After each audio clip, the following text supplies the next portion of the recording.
Baik, Assalamualaikum warahmatullahi wabarakatuh. Jadi pada kesempatan kali ini saya akan menjelaskan materi dari kelompok 1 dengan judul Foundation of Curriculum Development. Jadi kita masuk ke pembahasan yang pertama, yaitu pengertian dari kurikulum. Jadi kurikulum adalah pedoman pembelajaran yang mencakup tujuan, materi, metode, serta evaluasi. Kurikulum modern tidak hanya berupa daftar mata pelajaran, tetapi juga mencakup seluruh pengalaman belajar siswa baik di dalam kelas maupun di luar kelas.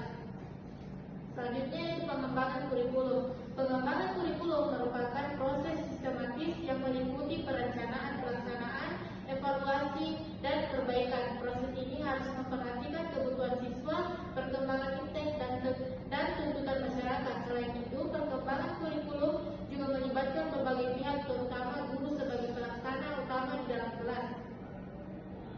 Selanjutnya yaitu landasan pengembangan kurikulum. Yang pertama yaitu landasan filosofis, di mana landasan filosofis ini menjadi dasar dalam menentukan tujuan dan arah pendidikan. Kurikulum mencerminkan nilai dan keyakinan serta pandangan hidup masyarakat.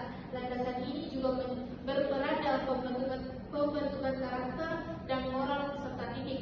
Yang kedua yaitu landasan psikologis, yaitu berkaitan dengan karakteristik dan perkembangan peserta didik.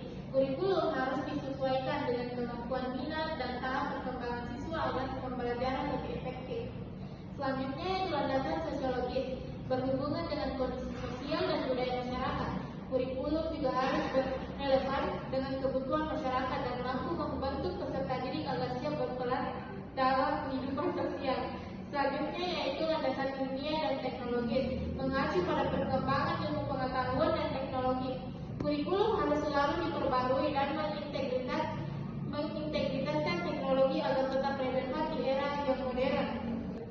Selanjutnya yaitu prinsip pengembangan kurikulum. Yang pertama ada relevansi, artinya sesuai dengan kebutuhan siswa dan masyarakat. Fleksibilitas dapat disesuaikan dengan kondisi dan situasi, sedangkan kontinuitas berkesinambungan antara jenjang pendidikan. Selanjutnya yaitu efisiensi, artinya mengoptimalkan waktu, tenaga, dan juga biaya. Dan terakhir ada efektivitas, artinya mampu mencapai tujuan pembelajaran secara maksimal. Selanjutnya yaitu komponen pengembangan kurikulum. Ada 4. Yang pertama ada tujuan, materi, metode, serta evaluasi.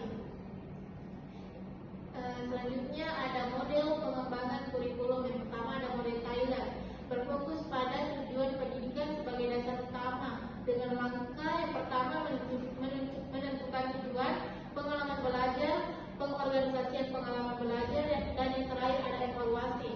Selanjutnya yaitu model Tabak, bersifat induktif, dimulai dari kebutuhan siswa dan memberikan peran besar kepada guru dan pengembangan kurikulum. Selanjutnya model Oliva, model komprehensif yang mencakup perencanaan, implementasi, dan evaluasi secara menyeluruh. Jadi sebagai kesimpulan, kurikulum merupakan pedoman penting dalam sistem pendidikan yang mencakup tujuan, materi, metode, dan juga evaluasi pembelajaran.